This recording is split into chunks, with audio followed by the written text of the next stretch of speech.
My name is Natalie Franke. I am a co-founder of the Rising Tide Society. I am also the head of community at HoneyBook. And I want to welcome you to our Global Tuesdays Together. For anyone who's brand new, and for all of Tasha's friends that are joining today, if you don't know, Rising Tide is a community of small business owners, independent freelancers, service providers, creative entrepreneurs who unite in the spirit of community over competition. We are an incredible community made up of hundreds of local chapters led by extraordinary volunteer leaders, co-leaders, and chairs. We have a Facebook community with over 70,000 community members facilitated by, I believe, the world's best team of online moderators. We offer educational resources that we release almost daily, if not daily. Sometimes I feel like it is daily. Blog posts, webinars, templates, monthly downloadable guides, and so much more, all of which is completely free to our community. Because the bottom line here, friends, is that we believe that an empowered creative economy will change the world. By elevating the voices of small business owners, by sharing their stories and building a thriving community, we can support your pursuit of a sustainable livelihood. Last year, as many of you remember, when the pandemic shut down our in-person meetings, we decided to take Tuesdays Together online. And with an overwhelmingly positive response, we've continued to do it again and again and again to provide accessible educational content every single month. Today's topic is a big one. It is something that we were chatting before we came on here. I said, I am a humble student of this topic.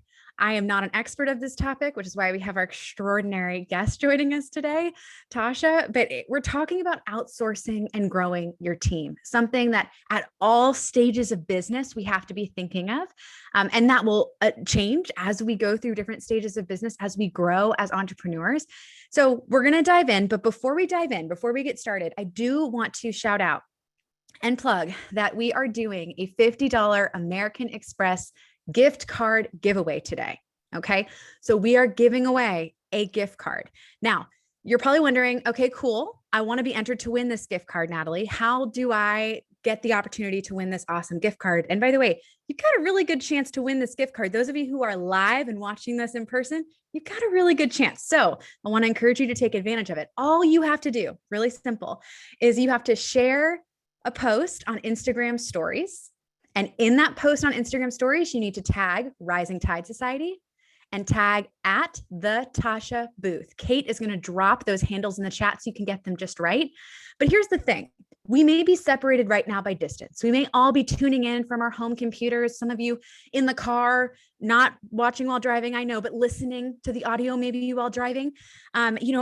All places all around. Some of you are multitasking. I know you've got kiddos right now, maybe eating lunch, maybe waking up from the nap. Some of you are running to a meeting. Like, we might be separated by distance in this moment, but here's the thing. We are united by this Tuesdays Together. We are gathered together by this virtual space, connected by technology, and that is a powerful thing. So what I want you to do is I want you to share where you're watching from, or I want you to share what you learned from Tasha today. If she says a quote that for you is just gold and it is a pure mic drop moment, which I know there are going to be plenty of, then I want you to share that quote.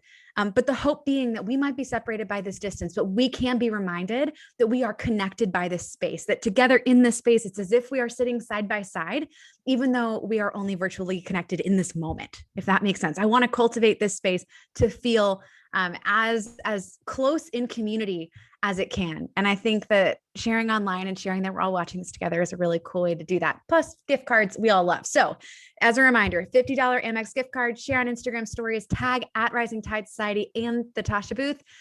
We will draw a winner during this session and we will announce it at the end of the hour. So make sure that you're staying tuned and listening in just in case you win. It is always so much fun. Now, I want us to get into the content. So before we do that, the final component of our little intro today is introducing our amazing guest, Tasha Booth. Tasha is an agency owner, a coach, and a podcaster. She is the founder and CEO of the Launch Guild, a course launch support and digital marketing implementation agency that supports high-level coaches and course creators. Tasha has a passion for helping women build profitable and sustainable businesses that they love as virtual assistants and online business managers. She now leads a team of nearly 24 who help established coaches and course creators make their mark on the world with everything from podcast development to systems creation, from six-figure service launches to Karta migrations. Tasha is an Air Force wife with two adorable stepdaughters who are growing up way too fast. I know about that. It's been rumored that Tasha takes at least one karaoke break a day. Oh, I love the sound of that. Tasha, welcome to Tuesdays Together. Thank you for having me. I'm so excited to be here. We're so excited to have you. I want to just jump in because we have so many good questions here, and I'd love to know as we kind of dive into them deeper. Mhm. How did this become an area of expertise for you? I mean, you've grown a robust team. You mentioned nearly 24 people. That is truly a team with such an impressive agency track record. I mean, Kate and I were talking about this before. We're like, we're really learning from the expert here in growing a team. What kind of made you an area in this expertise, and what inspired you to build this team, build the Launch Guild? Maybe kick us off there. Yeah, so I started off as a VA about, I guess, close to 5 years ago now. And I was working with a lot of coaches and course creators and realized pretty quickly that they have a laundry list of things that they need all the time. And I did not want to be a jack of all trades, master of none kind of person in my business. So pretty quickly, I decided that I wanted to grow this team who all were going to be experts in their own right in different areas that people needed specifically for launches and online business management and that sort of thing. And the other reason was I got tired of running my business alone and kind of being alone. That was the one thing that I really, really missed when I left corporate. I missed my coworkers because I actually really enjoyed them. And so just having this team has really helped me cultivate that sense of community, which is why I'm so glad that I'm talking to you about this, because I know that that's really important to you too. And I think I've become an expert on this by trial and error, and then realizing what works and digging into that and just showing other people how I've done it. You know what I mean? So yeah, it's not that I did it perfectly off the bat. I'm sure we'll talk about my mistakes in it, but it's more so that just having this large team has given me a lot of chances to succeed, but also to fail, and just learning from failures and successes. Amazing. I want to kind of flip the question around to our audience for a second as we dive in here. How many of you work solo, and how many of you do have a team, or maybe even a couple folks that contract with you in any kind of capacity? Can you let us know in the chat? You can say solo, you can say team, you can say one team member. Here we Mhm. go. So a lot of folks that are solo have a small team. Amazing. Cool. Yes, Great. yes, yes. Here we go. Team, solo, contractor, team. Great. So an interesting mix here that we have. Mhm. I love seeing all of this filter in. Now, I have another question for everybody tuning in once you put in your answer for the first question. The next question is whether you struggle with either A, feeling like you wear all the hats in the business, like you just feel like all that weight is always on your shoulders, all that responsibility is on your shoulders, or if maybe that isn't the feeling and the sensation that you feel. I'm curious if you feel like you struggle with delegation. If you feel like, so there's one or two, it's like either you are overwhelmed and you're like, I need a team and I'm feeling all that weight, or you're like, it's not quite the weight. It's like, I know I need to give this up, but I just can't. I want to, I want to know here. Here we go. Struggling with A. Look at this. 32 job titles, Natalie Harris. I feel it. I feel it, all the hats, and I struggle a bit wearing all the hats. I need a team to delegate to. Great. So a lot of us are solo or have a small team, but we still can empathize with these feelings. And so, Tasha, I'm really curious. I know there are a lot of folks here that feel both of those ways. Where do you start? Like, where do you begin to even think about, outsourcing or growing a team? How do you identify what to outsource and what your gifts are versus what you should give away? Like, where do we begin? Any tangible Yeah. tips for like, where do we start? Any advice that you have? Absolutely. So I always like to start by doing a time inventory. And you should do the time inventory for about a week, 5 days, however long, however your work pattern is. And on that time inventory, you're literally going to write down everything that you do during your day in your business for that entire week. And then I like to take that time inventory and circle all of the things that can be outsourced. So we're not going to audit our list. We're not going to say like, oh, but I don't want to outsource that, right? We're just saying, can this be outsourced, or is this something that I personally need to show up and do myself? So once we circle those, then we're going to look at that list of circled items, and we're going to start are the 3 to 5 things that feel the heaviest. So those are often things that we procrastinate on a lot, right? Those are often things that like just don't get done, that take us the longest because we don't feel like it's in our zone of genius or even in our zone of competence. And once we have that list, then we can start to see what the commonalities are in those 3 to 5 things. And those are the first things that we're going to outsource. So we're really, we're looking at, we're going from the big picture to smaller and smaller in terms of really narrowing it down to those 3 to 5 things instead of all of the things that we could potentially outsource. I think that's such a powerful place to start. Mm-hmm. I love that advice because I do think one of the things I've learned, and we were talking about like personal failings of mine in my business early on before getting on, I was trying to get some extra time with her. I was like, so all these places I have failed. She's like, Yep. is that sometimes I get so busy working like in the business that I Mm-hmm. have trouble then working on the business. And what I'm hearing you say is like, okay, time out. Like you've got to take that moment to work on the business, to do that assessment and really understand, where is that time going? Does anyone else felt that way? Like just Yeah. carving out that time. And so I love that advice. Right. And what also goes along with that is the fact that like so many people wait too late to outsource, right? We wait until we're 110% booked out, right? You're overwhelmed, you're almost at the point of burnout. And so being in that space and then trying to add this new person who you have to train, who doesn't know your business at all, that's going to feel really heavy, right? So if we are at about 80% of our personal capacity for our business, when we start planning and getting ready for that person and then hiring and bringing that person on, that gives us 10 to 20% of space to allow to properly onboard them. And that's kind of the disconnect that I see a lot of times. It's not the finding the person, it's the onboarding. It's the taking care of them, making sure that they, not just feel acknowledged in your business, but also have the resources, one of them being you, in order to be able to thrive in your business. I love that. And I think the one point to timing, then I've got a question that lines up with this perfectly that we got, which is like gold. What I'm also realizing is for a lot of folks, especially those in seasonal businesses, I know we've got a wide range of industries here. For those in service-based businesses that are somewhat seasonal or that over the course of 2020 into early 2021 have not been, maybe have pushed off work, have had to reschedule a lot of work for the later half of this year into 2022. And I'm hearing that from friends on the ground. I'm hearing like a sensation of let's not wait until you're in the thick of it in 2022 or the end of this year, and then you're drowning to know that it's time to build that team. Like be intentional about maybe anticipating what's coming down the road. What contracts are on the horizon, Right. which leads us to this question. Mm-hmm. And yes, planning ahead. How do you build a team through contracting and outsourcing? So, why outsource or contract over hiring an employee? Maybe we start there with like contracting versus hiring, somebody internally, which those are different things. Right. I know Right. neither of us are attorneys or CPAs, but we understand as business people, those are different things. So like, maybe we start there. How do we build a team through contracting and outsourcing? And then why would you choose one or the other Yeah. in making those initial decisions? Yeah. So when I'm coaching my agency clients, I always give them the advice to start with contractors. And the reason for that is it feels less scary, right? There's less paperwork, there's less overwhelm in all of those pieces. And also you don't know, like you were saying about, the ebbs and flows of your business. It feels heavier and harder to have to lay somebody off as an employee because you've had, an ebb in your business, basically. Right. And so if you start with a contractor and are very clear from the beginning, sometimes this could be an hour a week, sometimes this could be 10 hours a week. It kind of depends on where business is.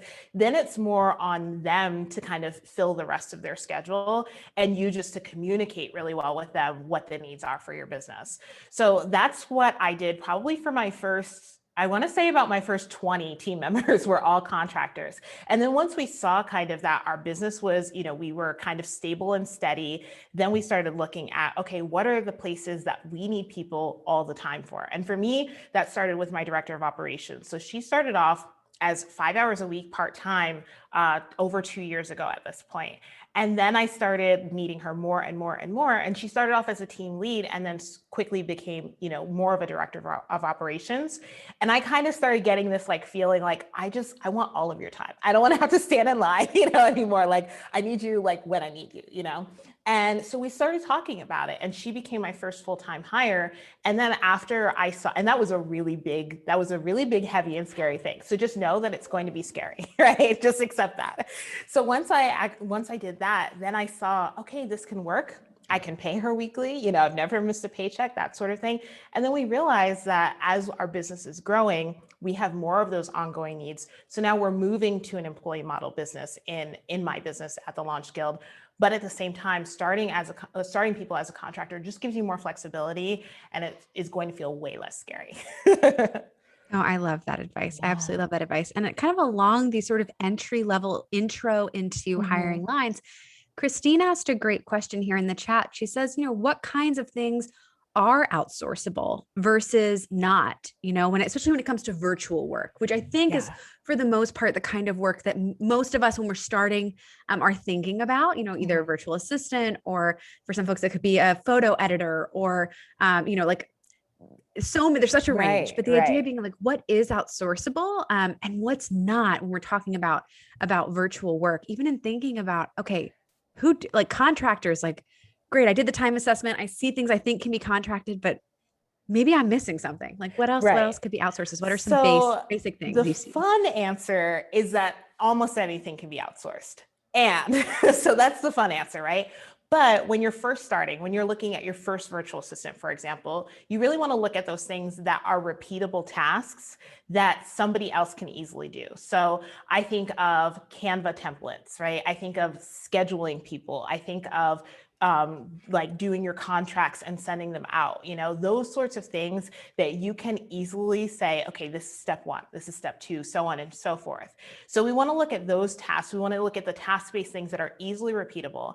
And then once we have that person and once we've kind of started building our team and have those task-based people, then we can start outsourcing what I like to call the sexier things, right? Those are the higher level things. Those are the things that take more strategy and more understanding of the nuances and like more if-then kinds of things. But when you're first starting, you're looking for what can I create step-by-steps on.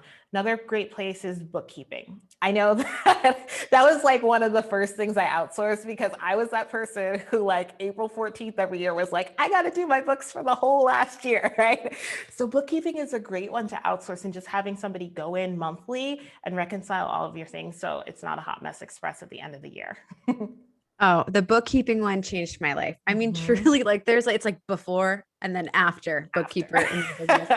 I love that. I also just want to shout out because I saw Diana in here, and I don't know if we have any other HoneyBook pros. Like a great thing we've seen folks outsource too is actually getting onboarded into like their client management software. And I know that's more of a higher level strategic mind that you're bringing on to really build out workflows and your templates and integrate everything.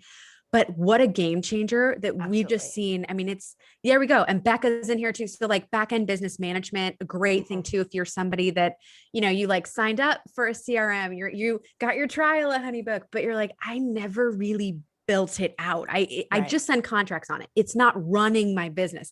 Like someone to actually get you onboarded and then maybe even help you along the lines. I love absolutely. this. And there's ways to outsource. Like when you're outsourcing something like that, you're probably going to need them for a short period of time, right? The same way that we would maybe outsource building a landing page or something like that. And then when you're thinking in terms of like long-term people, that's more of what I was talking about with like bookkeeping or Canva or, creation of graphics and even like your social media. Any of those things can be outsourced as well.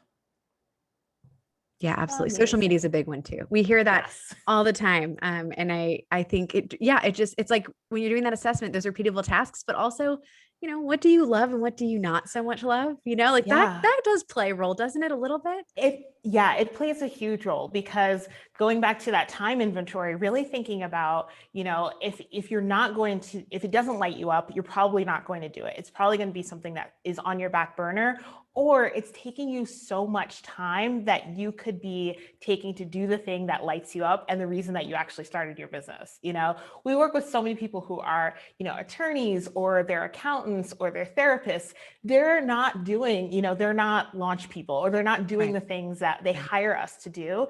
And so they're spinning their wheels, feeling awful about themselves, because it took them 5 hours to create a landing page or whatever, when really you could just, have somebody else do it and then be able to focus back onto your zone of genius.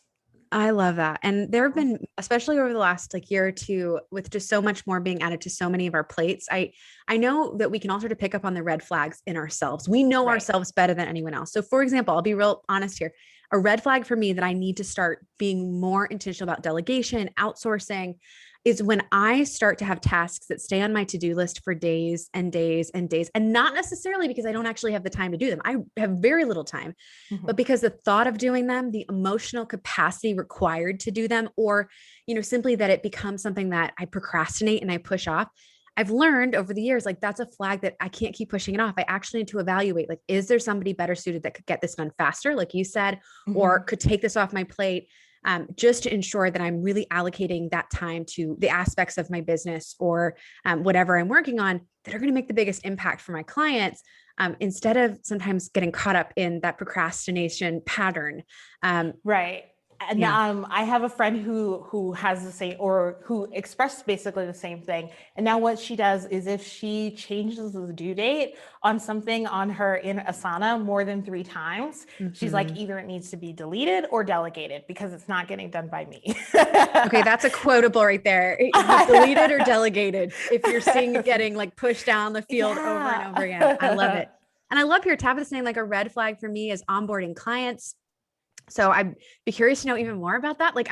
I think there's so many things that delete or delegate. I know it's gold. There's so many things that we start to learn about ourselves that we see those red flags popping up, which I think is important. We've got a great question here that I want to jump into that came in through registration, because I do think it's something that, with you having built a robust team, I know that you've learned tips and tricks to doing this well.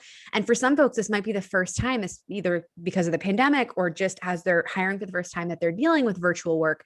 But the question was, what steps and advice do you have for us at the door of hiring in the virtual world for the first time?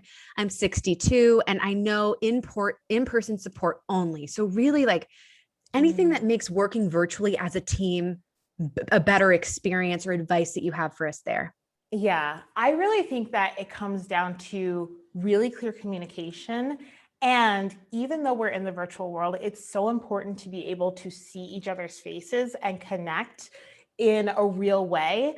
We have, as a team, we have team meetings once a week, and sometimes those team meetings are 10 minutes long, right? They're super duper short, and it's just an opportunity for all of us to see each other, say hey. We do shout outs for our teams, and what worked well, who went above and beyond for you. Gives us an opportunity to see that we're all working towards a common goal and towards a common good.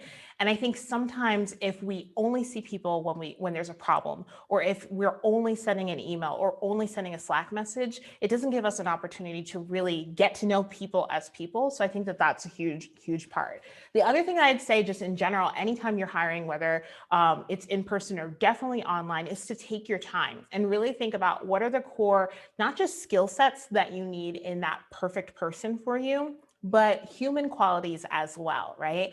I like to do this position is great for you if, right?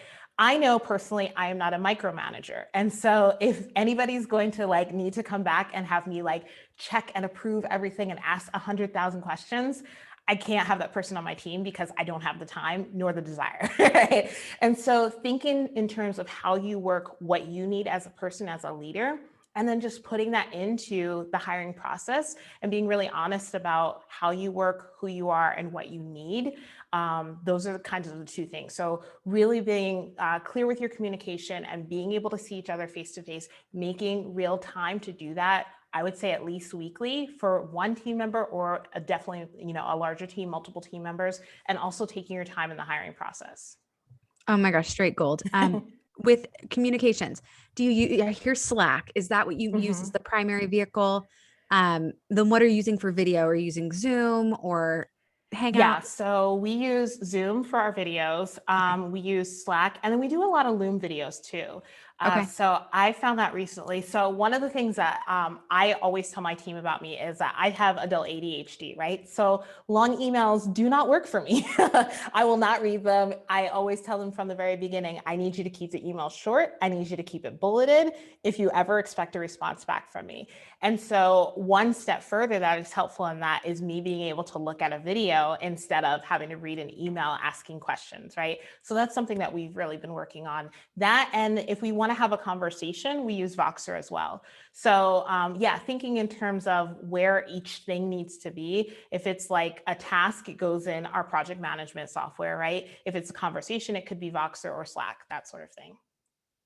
I love Yeah. that. And we're getting lots of Tabitha love said yes, around. bullet points, lifesaver. Yes, Yes. the self-awareness. Just the, I mean, you can, Kate is on Kate thankfully isn't going to jump on her mic. I hope not, but she's worked with me so she knows about my own self-aware limitations, and I do also have ADHD. So it is very helpful. Bullet points, Yep. reminders, like just creating and communicating, hey, this is who I am, this is how I show up in the world and how I work well, and knowing that about your team too, like getting to Mhm. familiar with your team to help them thrive in their role, and so that they can support you in yours. I love that nugget in there, Yeah. and I thank you for sharing that with us. I think Mhm. it's so important.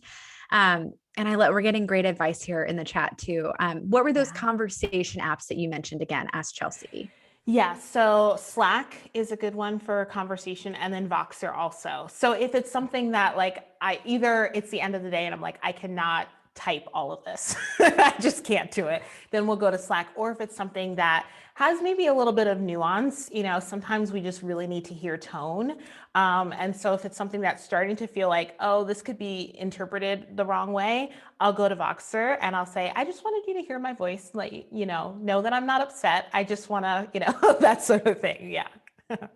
Again, the self-awareness and the emotional Mhm. intelligence when building a team is what I'm hearing from you. And I think it's Yes. so important to Mhm. just highlight, like, being able to hear tone and voice, especially for those of us who are real short in, like, I just messaged Kate the other day and something real short. And I was like, I'm going to go back and edit and write it how I would say it because my Mhm. brain is just trying to be efficient. But sometimes there's that nuance where you're right. We need to be able to hear each other if we can, if that's possible, Right. as a route, or video, even, Right. with text, with caption. It just adds a little bit more nuance to be able to interpret facial expressions, how we're feeling, those Yeah, kinds of absolutely. elements. And I love Diana here saying, using what works best for each team. I agree. I really agree. Customizing it to your team and to be accessible to your team so that everyone can thrive in their roles, as we've talked about. So yes, I love all of that. Now, you did mention we might hear about your failures. And so I don't mean to be like, Yes. all right, tell us about the Tell failures. us. But I do want to say, like, or do want to ask, have there been learning experiences that you've had in places where, whether it was outsourcing or building your team, where you have made mistakes, and maybe in sharing them, you can prevent us from also making those mistakes? Yes, yes. So a lot of my mistakes came on during the early days, right? And it was a matter of what I like to call proactive versus reactive hiring. So what I do now is proactive hiring, right? We look at not just what's happening right now in our business, but what we anticipate happening 3, 6, 9, 12 months from now, and what the needs are going to be based off of the growth that we expect, those coming months. So what used to happen was reactive hiring. And going back to that 80% full versus 110% full, I would wait until I was probably 120% full, feeling overwhelmed. I was just like, I just need a warm body right this second, right? That's all I need. And so I'd go into a Facebook group, no application, no nothing, and just be like, who's great at Pinterest, right? And of course, you get like 100 responses. You don't know if that person actually does have the skill set or not. And I'd basically hire the first person who said like they could do the job, which, as you probably can imagine, did not work out well all the time. The other piece with that was because I then didn't have the time to properly onboard them, show them the way that our company did things, there was such variation in the quality of work that our clients were getting out of us because they were all coming from different people. And so when I looked at that and saw, okay, what part of this problem basically is mine to own? 99% of it was mine to own. And so we really started slowing down and taking some time to create the processes before we onboarded the people. So really thinking in terms of what are the processes that you can create on the front end so that your team member can feel supported as they come into your business. Now, I know a lot of us creatives are not great with operations and processes. Right? I own an operational business, and when I took the Gallup Strength Finders, I have no not operation, but I think it's like the doing part. Like I don't do the doing part, right? I do like the thinking and the visioning part, right? The execution. I have no execution strengths. So in knowing that, one of the ways that you can prepare for that is to create a Loom video of the process. So let's take social media. The next time you schedule your social media, you can hit record on Loom and let them see the process. And then once you have hired that person, what you then can do is give them the Loom video, and it's their job to create the SOP, the actual standard operating procedure, in a Google Doc or wherever you want to put it, documenting each step of the process. That's really going to help with them learning and understanding how to do the thing. So it's going to reinforce their learning. It's going to also help show you any kind of holes in the process and any questions that may come up, so you can even refine the process more. And then you don't have to actually do the writing process, right? It's just you record it and then you give it to them. But yeah, I think my biggest mistake was number one, not hiring the right people, just hiring a warm body. And then number two, not really being there to support them as they get onboarded. So what we do on the flip side now is we always hire before the need. So we always just, once again, what I said before about just letting people know, this may be an hour a week for a few weeks because we're hiring before the anticipated need. So we may not have, the work for you right on the front end, but you take that time to onboard them, to show them where everything is, show them how to do everything. And then when the client is there, when the work is there, they're ready to go. I love that. And especially for me, it stood out, the Loom video really stood out for me as a vehicle for creating that standard operating procedure and incorporating elements. Kate mentioned here, that's how she built out her maternity leave playbook, which I remember it was phenomenal. I think I literally copied it and pasted it for mine, Kate. If you remember that, I was like, copy, paste. Okay. Just fill in my roles and what fits in there.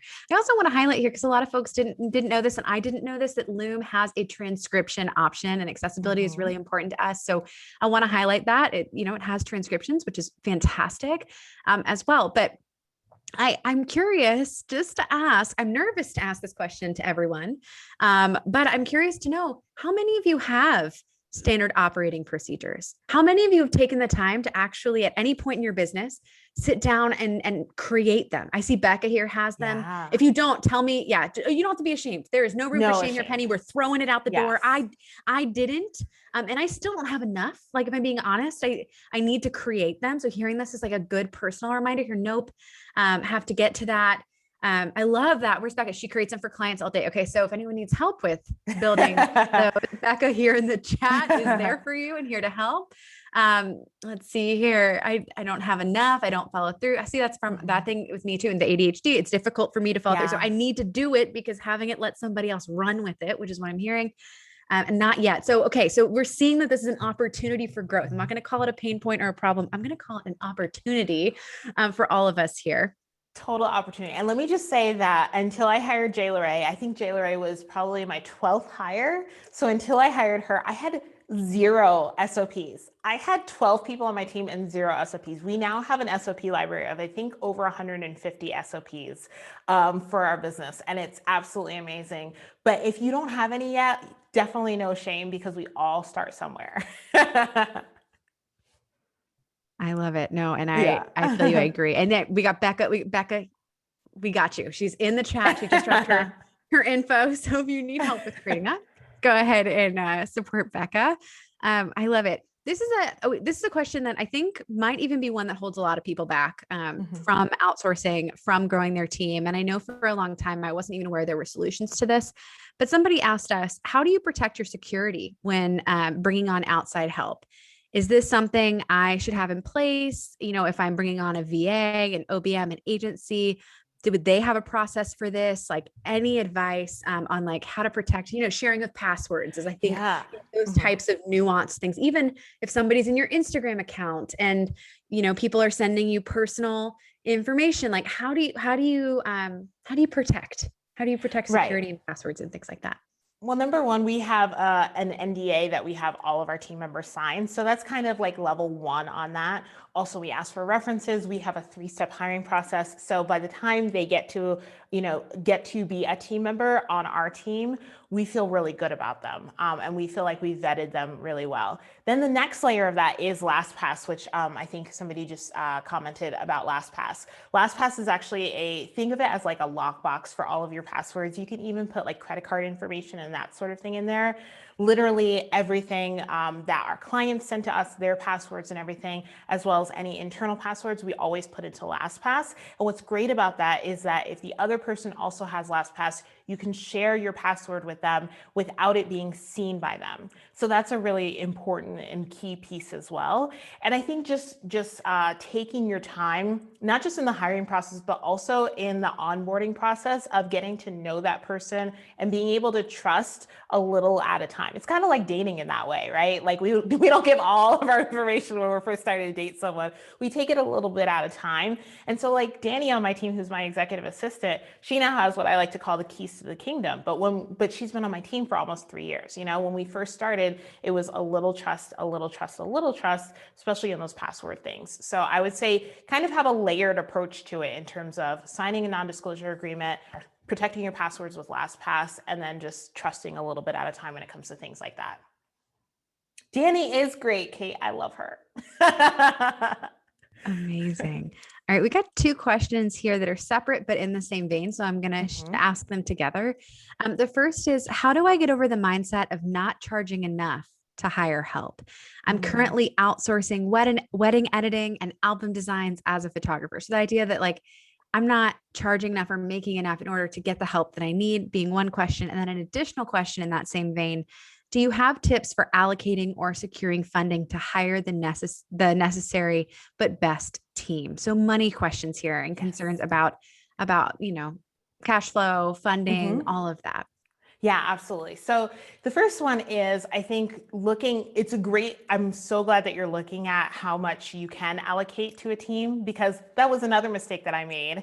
I did not allocate for a team and just started hiring people without raising my prices to reflect that hire. And so all of a sudden it was like, why am I bringing home like nothing all of a sudden? It was because my team was getting all of it, right? So just knowing that once you have a team member, you're probably not going to be able to be the least expensive option. And that's okay. People will still come to you. They will still hire you because you're excellent at what you do. And so really leaning into that being excellent piece instead of being the least expensive option is going to be important. Also, don't think of it as an all or nothing. There are VAs out there who will support you for an hour a week, for 5 hours a week. Let's think about 5 hours a week, right? That's 20 hours a month. You can find a VA for $20 an hour. And so that's $400, $400 a month for that VA. And I bet you could go out and find 1 to 2 clients to easily cover that, right? So we're thinking in terms of, if I had those 5 hours a month or 5 hours a week back on my schedule, what opportunities could I create for myself to be able to not just like compensate for those hours that I'm paying my VA, but to like double that, right? To make even more than that. So I think that that's really important. The other part that you were asking about, the question came in about funding. I actually use Stripe Capital sometimes when either we know that we're about to do a whole bunch of Facebook ads or something like that. We started using them every once in a while last year. And if you use Stripe, it's super duper easy. They just look at the amount basically that has come, that you've brought in through Stripe, that people have paid you through Stripe, and then offer you 3 different options of how much they will give you for that. And that's been super helpful as we've been growing our team, kind of being able to get in front of the needs and in front of kind of the budget, and then being able to pay it back over time. So I think that there are creative solutions like that, but also remembering that it doesn't have to be an all or nothing, that you really can hire people for 1 hour a week, 5 hours a week, 10 hours a week. I love that. And I also know that like having access to capital when you are going through those seasons where you have the contracts, you know, the money is coming down the line, but like it's just currently a cash flow tight moment. And I know a lot of seasonal businesses experience this. If they like have a certain couple months of the year where cash flow is rocking, and then other months where it's not, but they still have bills that need to get paid. I think that's an interesting point and something that a lot of folks aren't aware exists. And Stripe Capital is definitely one of them. You know, there are great options out there. Yeah. Okay, amazing. So we do have questions coming in. Okay. Yeah. So circling back to security, I know Tabitha here.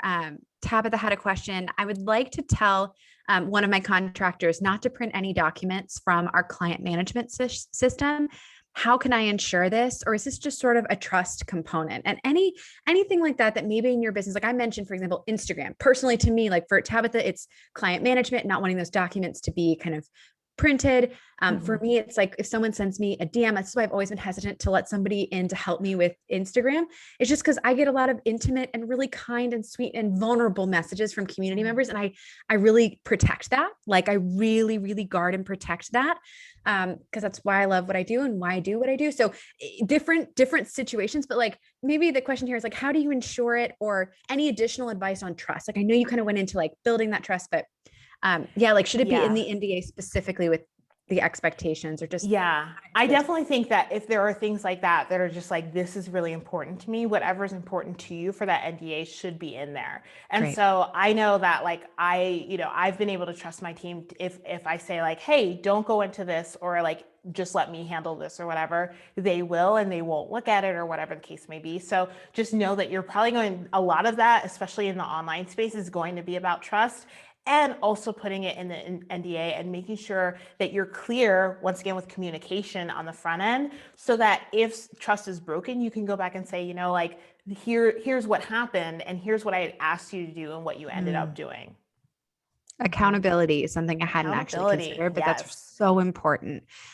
Thank you so much for asking that. Also, Kiki just asked if there will be a replay. Yes, there will. We will have a replay of this.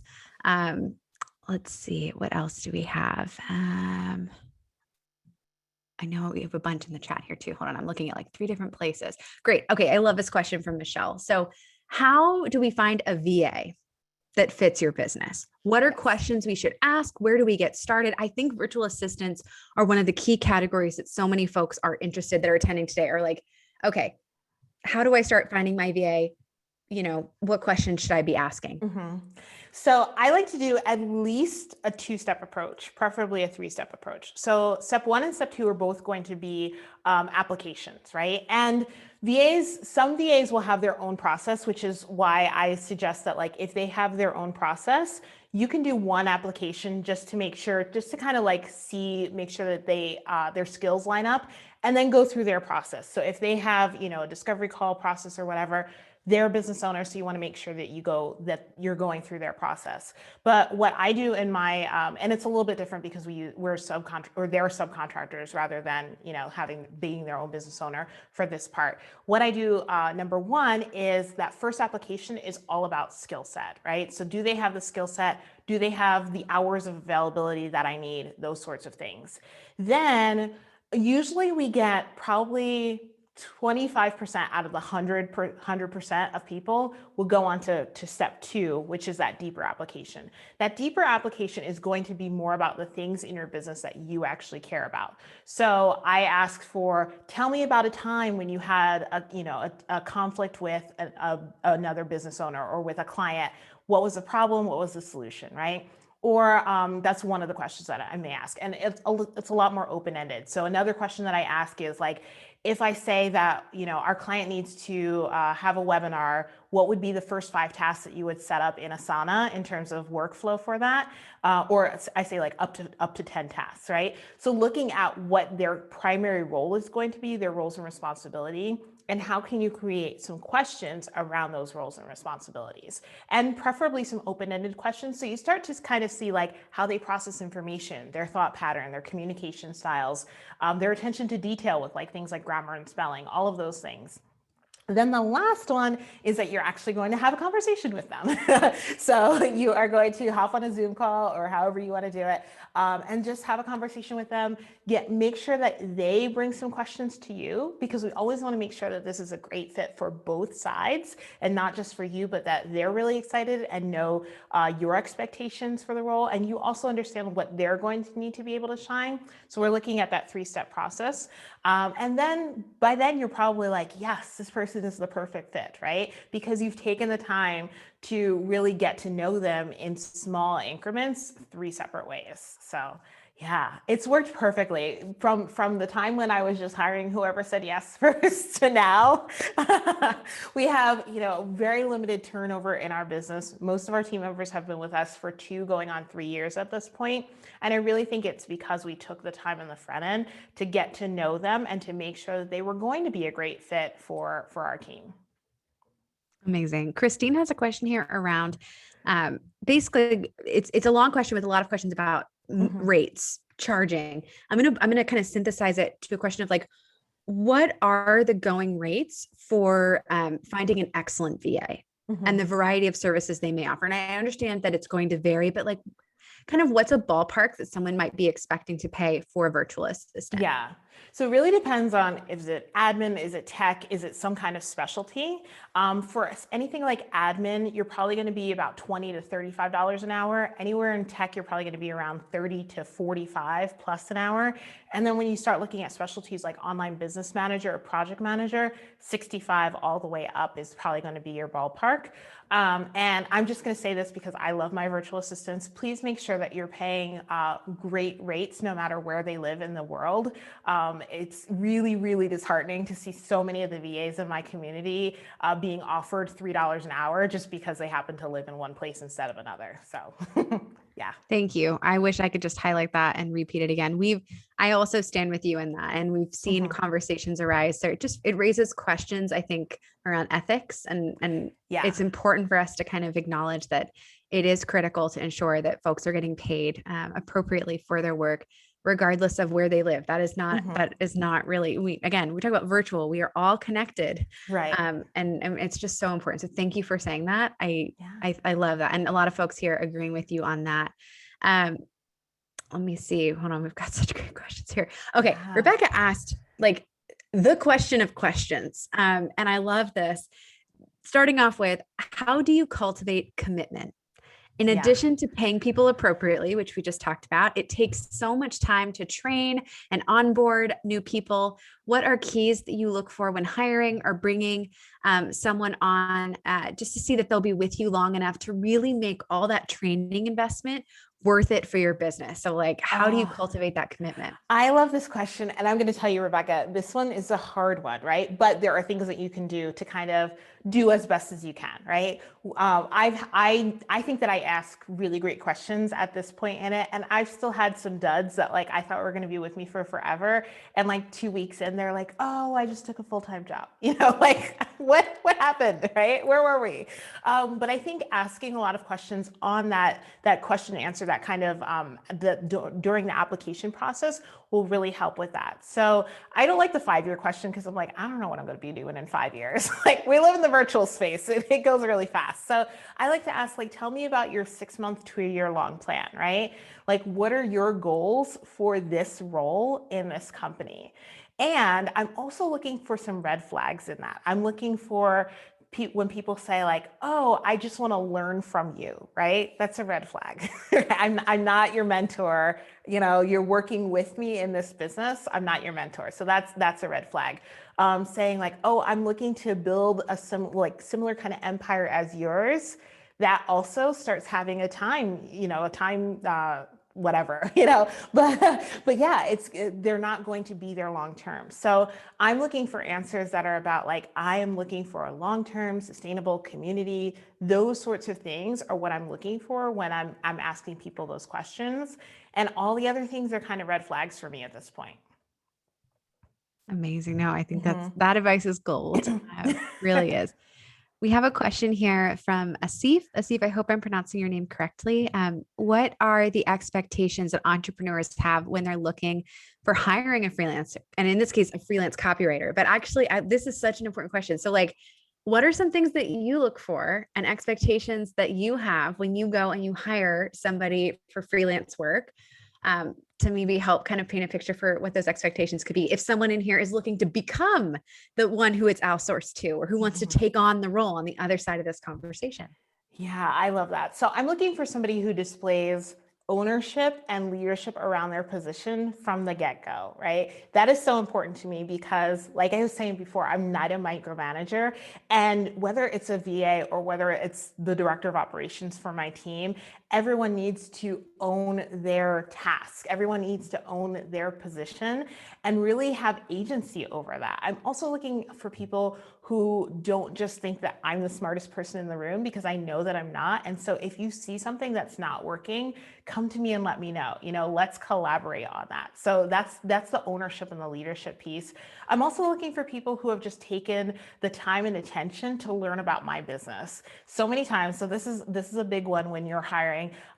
Ask somebody or ask them, tell me in your own words who our company is and what we do.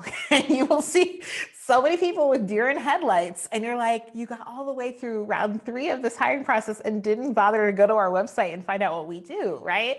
And so I really want somebody who is, yes, there for money, because we all want to make money in our business, and that's okay, but also there to make a difference in my business instead of just the dollar. So I really want to know that people understand what we do and why what we do is so important. So those are kind of the big things. Attention to detail is another big one in terms of just spelling and grammar and all of those little things, so that by the time it gets to our desk, like, it's ready to go instead of we having to pull it apart. Yes. Amazing. Oh, I love that. Connection, accountability, and openness to change. Yeah. So good. Let's see here. Natalie has a great question. She asks, do you have any resources for how to research ethical rates to pay people globally, or I would even ask, like, any advice on how to figure out, what is an appropriate rate? I'll add in here too. I mean, we did a large study at HoneyBook, over 200,000 invoices that we looked at. Now, this was several years ago, but we even saw disparities on what people were charging based on gender, and how there is a gender pay gap in our industry, even though, for example, women set their own prices. Like, they're not charging as much as men for the same work and the same amount of expertise. So I asked this question with a lot. It's probably asking it could be its own webinar and its own Tuesdays together. But if you were to sum it up, any advice that you have for somebody that wants to make sure that they're paying appropriately, that they're paying good rates, any advice on where they can start or how they can ensure that they're doing that? Yeah, great question. So what I decided at the Launch Guild was that every rate was going to be based off of if the person lived in the US, so based off of US rates. And it was going to be based off of the role, not the region, right? And so if we had a VA in the US that we were paying $20 for, and a VA in the Philippines, that VA in the Philippines would be getting paid $20 because we're basing it off of the role. Now, some people do look at the economic impact for each one of the regions and everything, and base it off of that and make it a really good salary based off of somebody in India or the Philippines or wherever else. So you can do it either way. I don't really have any specific resources. I literally just went to Google and started Googling things and kind of like looked at the best data that I could find and then based it off of that. Yeah, research, lots of research. I love that. And I love that you said you base it on the role. Like the rate on the role, not on the region. So I actually really love that. And I feel like personally that would be something that I'm going to adopt. Not that I've heard internationally, but one day I will. And I love that, basing it on the role and not the region. I love that. All right, here. Oh my gosh. Okay. I would keep going. We've got questions still coming in and I would love to keep going.